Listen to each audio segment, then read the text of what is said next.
Hello, and welcome to Understanding Your Child with Sophie Sijenyi, a podcast where we learn how to parent with intention and also just to help bring children who are acceptable in the society. We have done so many episodes and so many questions have come up. And today's episode is one that I'm sure all of you would like to hear. Today's episode is about bringing up or raising boys to become men of character.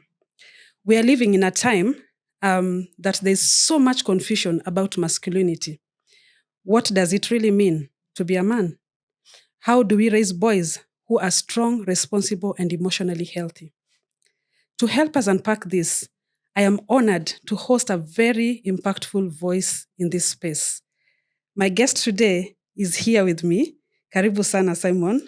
Thank you. I'll let my guest introduce himself fully so that those who do not know him can know him. Karibu sana. Well, thank you. Good to be here.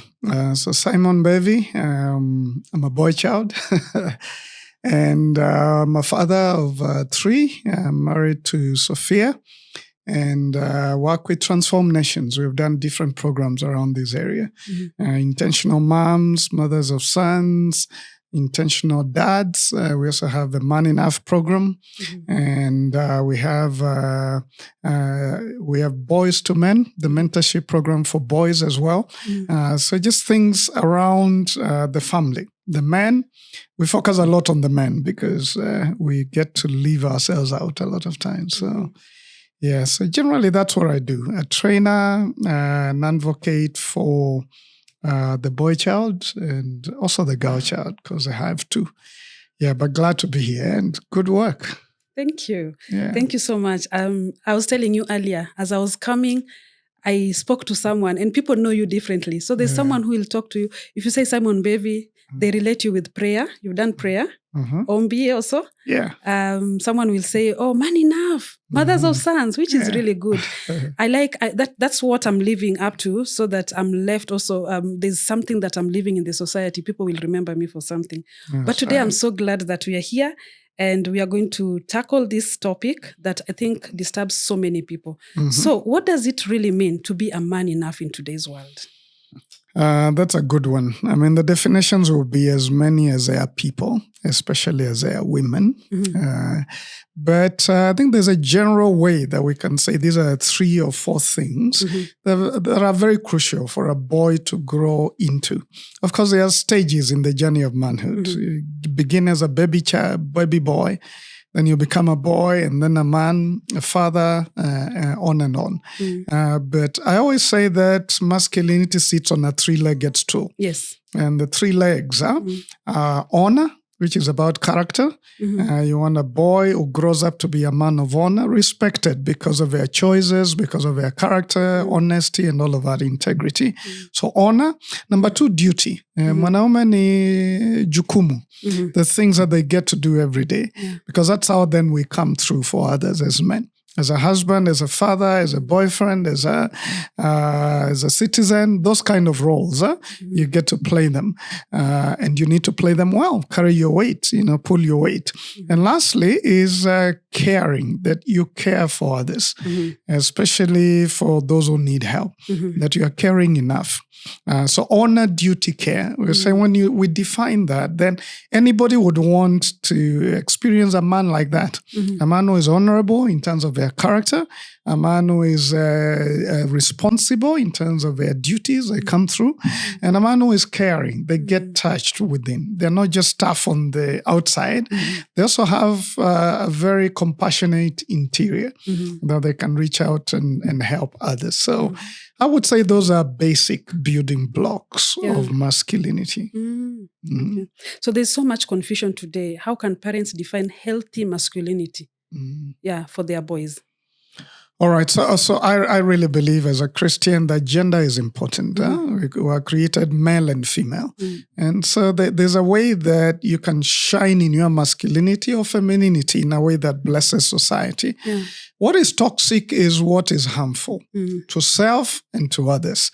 For example, when we begin to say, mwanaume ni kujikaza, you're a tough, you don't feel your emotions, you don't experience them, you want to look like, you're so tough that you never talk about your issues. We say in Swahili, do you use Swahili here? Yes. That mwanaume anakufa kikondo. That means you don't speak about your problems and they kill you. But I usually like to say mwanaume needs to die like mbuzi. You make noise. If you have issues, you make noise.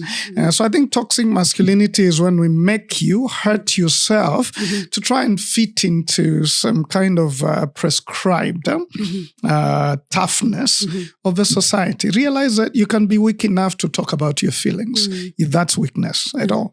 You can be weak enough to say you need help, that you can be in touch with your emotions. So we're saying, let's raise a kind of boys who are not going to become, boys who are suffering within, but they can't speak, that they can be vulnerable and realize vulnerability is courage. It's not actually weakness. It's courage. So boys who are in touch with themselves, but boys who are responsive to the needs of others, because relationships are the substance of life. And you either come through as a man or a woman in the way you relate with others in the different relationships of life. So as parents, we need to make sure our boys, when they grow up, they can be the kind of men who relate with others, but also relate well with themselves. And they have the character and the strength to be able to live out their duties. As we say, understanding your child. So at what point should a parent start raising a boy to become a man enough?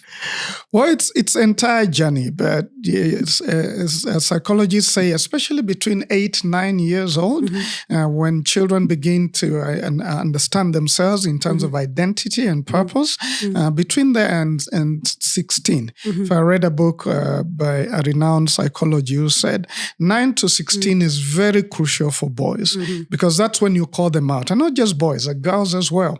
That's when they are beginning to individuate and get to know themselves. And it's very important at that point then to have the voice of the mother affirming the man in the boy, but also the voice of another man, either the dad or whoever man is available, affirming that voice. My father died when I was 8 years old, and it threw me off because I was just beginning to connect very closely with him. He was affirming me as a man now. At that point, I was becoming excited because I'm seeing I'm going to be like him, identifying with him. And then he dies. And then I'm just thrown into this turmoil. And for a long time, I grew up with a father hunger. I was just desiring, whenever I saw a man who had beards and looked like my dad, I just wanted to clutch onto them because I was longing for that affirmation from a male voice at that point. So I would say between 8-9 years all the way to 16-18, it's a very crucial time. It's not the only time, but it's very crucial because of the questions children are asking. But I found for a lot of single moms that I talk to a lot of them around then is when their child is asking, tell me about my dad. Where is he? What is he doing? And it's important for you then to have the conversation and to have another man mentor this person, even as you do your role as a mother. Affirmation is the key word. Affirmation. So just affirming your boys as early as possible. So let's talk about the role of parents in the boy's life. So what role does a father play in raising a boy, and what happens when the father figure is absent, like what you've told us? So I would say fathers, of course, as a boy, you're growing to be a man like your dad or another man nearby if a dad is not there. So you're identifying with him. You begin to say, I want to be like that. I want to be strong like that. I want to do this like that. So it's important for fathers to have a relationship with their boys at that point. We did a study that showed an average father in Nairobi spends spends only 9 minutes with their family a day, not just with their children, but family. Now, that's not enough time. The boy is longing to relate with you. So as a man, be there to do stuff with him, to connect with him, but also to let him see what it means to be a man. So expose yourself to him and your responsibilities. I like traveling with my boy to things I'm doing so that he gets to see what I do. And in the process, he asks me questions. So as a father, it's very important. You need to be present. You need to model what it means to be a man, and you need to have those conversations. But that can't happen unless there's a relationship. So your boy is growing to be a man like you. So model that, talk with him about it, and have that connection, masculine connection. For the mother, and that's how we started the Mothers of Sons programs, because a lot of mothers will bring their boys and say, mentor them. We don't have a man present. And I say, no, let's do this together with you. To realize your role is also very important. You get to affirm him. You may not model masculinity to him because you're not one, but then you get to affirm the good things that you expect in a man, because we do this together, really. So you affirm them in those things that you expect him to grow into, but also celebrate him. Celebrating. I usually say the oxygen of the soul is 3 things. Affection, affirmation, and acceptance. Yes. So let him feel accepted by you. And then you will thrive at that point. Let him feel affirmed by you. This is what I celebrate in you. This is what I see you becoming. And of course, let him feel the affection, the love. The love. Of course, when he grows a little older, then the expression of it begins to change. I don't know that you had your boys begin to say, hey, Mom, don't hug me in public. Let's hug there. Don't let my boys. They do that. They begin to do that around 10, 11. But they still need that affection. I was talking to teenage boys, 15, 16. I asked them, if you got into trouble, who do you want hugging you? And they said, Mom, almost all of them. Dad is going to be there, but they still want that affection of a mother.